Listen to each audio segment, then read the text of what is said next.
നമസ്കാരം. സംസ്ഥാന ഉപതെരഞ്ഞെടുപ്പ് കഴിഞ്ഞതോടെ മുന്നണികളിൽ പരസ്പരം പഴിചാരലും അടിയൊഴുക്കുകളും അഭിപ്രായ ഭിന്നതയും രൂക്ഷമായിക്കൊണ്ടിരിക്കുകയാണ്. BJPയിൽ ശക്തമായ പടയൊരുക്കം നേതൃത്വത്തിനെതിരെ നടക്കുകയാണ്. കേരളത്തിൽ BJPക്ക് മികച്ച സംഘടനാ സംവിധാനമുള്ള പാലക്കാട് സംഭവിച്ച പരാജയമാണ് ഏറ്റവും വലിയ ചർച്ചയാകുന്നത്. 2021 ലഭിച്ചതിനേക്കാൾ 10,000 വോട്ടുകൾ കുറഞ്ഞതും ഭരണം കയ്യിലുള്ള പാലക്കാട് നഗരസഭയിൽ 4,590 വോട്ടുകൾക്ക് പിന്നിലായതും സംസ്ഥാന നേതൃത്വത്തിനെതിരെ പാർട്ടിക്കുള്ളിൽ നിന്നു തന്നെ പടയൊരുക്കം തുടങ്ങിക്കഴിഞ്ഞു. കെ സുരേന്ദ്രനെതിരെ PK കൃഷ്ണദാസ് പക്ഷം പരസ്യ വെല്ലുവിളി തന്നെ നടത്തിക്കഴിഞ്ഞു. മുൻ കേന്ദ്രമന്ത്രി V മുരളീധരനും തന്ത്രപൂർവ്വം എല്ലാം സംസ്ഥാന നേതൃത്വത്തിന്റെ തലയിൽ കെട്ടിവെച്ച് ഒഴിഞ്ഞു മാറിയിരിക്കുകയാണ്. കെ സുരേന്ദ്രൻ നേരിട്ട് നയിച്ചിട്ടും വോട്ട് ചോർന്നത് ചർച്ചയാകുകയാണ്. ഇതോടെ നേതൃമാറ്റം വേണമെന്ന അഭിപ്രായം ശക്തമായി കഴിഞ്ഞു.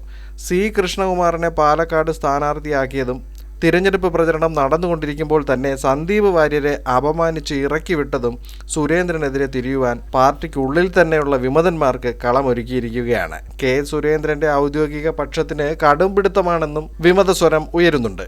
എല്ലാവരെയും ഒരുമിച്ച് കൊണ്ടുപോകുവാൻ സുരേന്ദ്രന് സാധിച്ചിട്ടില്ല. പാലക്കാട് സ്ഥാനാർത്ഥി നിർണയത്തിൽ കേന്ദ്രമന്ത്രി സുരേഷ് ഗോപിക്കും മുൻമന്ത്രി രാജീവ് ചന്ദ്രശേഖരനും കടുത്ത അതൃപ്തിയുണ്ട്. പാർട്ടി വിട്ട സന്ദീപ് വാര്യർ അതിശക്തമായി തന്നെ നേതൃത്വത്തെ വിമർശിച്ചപ്പോൾ അതിനെ നിസ്സാരമാക്കി കളഞ്ഞതും സുരേന്ദ്രന് വിനയായിരിക്കുകയാണ്. BJPയുടെ മേൽക്കൂര ശക്തിപ്പെടണമെന്നാണ് N ശിവരാമന്റെ പ്രസ്താവന. അടുത്തുവരുന്ന തദ്ദേശ സ്വയംഭരണ തിരഞ്ഞെടുപ്പിൽ പ്രവർത്തകർക്ക് പ്രതീക്ഷ നൽകണമെങ്കിൽ സംഘടനാ തലത്തിൽ തന്നെ അഴിച്ചുപണി നടത്തണമെന്നാണ് അഭിപ്രായങ്ങൾ ഉയരുന്നത്. പഴയ കാലത്തുള്ളവരുടെ പ്രവർത്തനമല്ല ഇപ്പോഴുള്ളവർ നടത്തുന്നത്. നേതാക്കൾ അവരുടെ ഈഗോ അവസാനിപ്പിച്ച് ആത്മപരിശോധന നടത്തണമെന്നാണ് BJP മുൻ സംസ്ഥാന പ്രസിഡന്റ് CK പത്മനാഭൻ പറഞ്ഞിരിക്കുന്നത്. നേരത്തെ സംഘടനാ ജനറൽ സെക്രട്ടറിയായിരുന്ന K സുഭാഷ് RSSലേക്ക് തിരികെ മടങ്ങിയതും BJPയെ ദോഷകരമായി ബാധിച്ചിട്ടുണ്ട്. കേരളം ഉൾപ്പെടെ 10ഓളം സംസ്ഥാനങ്ങളിലെ BJPയിൽ നിന്ന് RSS തങ്ങളുടെ പ്രതിനിധിയെ തിരികെ വിളിച്ചിരുന്നു. ഇതിന് പകരം ആളെ നിയമിച്ചിട്ടുമില്ല.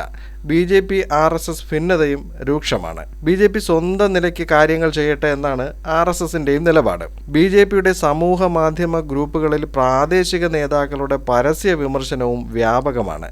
ഇതിന് പിന്നിൽ മുതിർന്ന നേതാക്കളുടെ പിന്തുണയുണ്ടെന്നാണ് പറയപ്പെടുന്നത്. സുരേന്ദ്രനെതിരെ ശക്തമായി കൃഷ്ണദാസ് പക്ഷവും പ്രതിഷേധിക്കുകയാണ്. ചേലക്കരയിൽ മുൻ നാളുകളേക്കാൾ മികച്ച പ്രകടനം നടത്തി വോട്ട് കൂടുതൽ നേടിയിട്ടും സംസ്ഥാന പ്രസിഡന്റ് നേരിട്ട് നിന്ന് നയിച്ച പാലക്കാട് വോട്ട് കുറഞ്ഞതാണ് കൃഷ്ണദാസ് പക്ഷം ആയുധമാക്കുന്നത്. പാലക്കാട് ശോഭാ സുരേന്ദ്രനെ മത്സരിപ്പിക്കണമെന്ന് BJP ദേശീയ കൗൺസിൽ അംഗം N ശിവരാമനും കേന്ദ്ര സഹമന്ത്രി സുരേഷ് ഗോപിയും അടക്കമുള്ളവർ ആവശ്യപ്പെട്ടിട്ടും സ്വന്തം താൽപര്യപ്രകാരം കൃഷ്ണകുമാറിനെ സുരേന്ദ്രൻ മത്സരത്തിന് ഇറക്കി. ഇതോടെ സുരേഷ് ഗോപി അടക്കമുള്ള പ്രമുഖ നേതാക്കൾ പ്രചരണത്തിൽ അത്ര സജീവമായതുമില്ല. തോറ്റത് സിറ്റിംഗ് സീറ്റിലല്ല എന്ന് സുരേന്ദ്രൻ പറയുന്നുണ്ടെങ്കിലും പാലക്കാട് നഗരസഭയിലെ വോട്ട് ചോർച്ചയിലാണ് എതിർപക്ഷം പിടിമുറുക്കുന്നത്.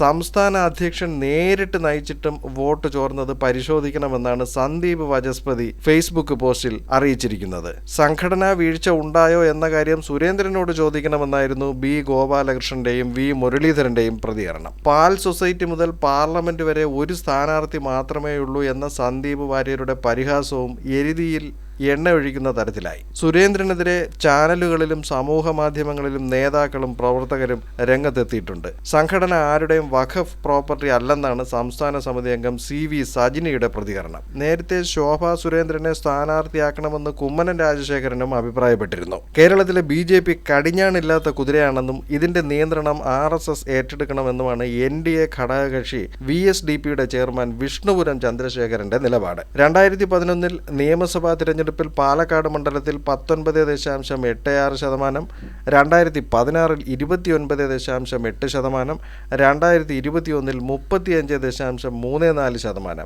എന്നിങ്ങനെയാണ് BJPയുടെ വോട്ട് വിഹിതം വർദ്ധിച്ചിരുന്നത്.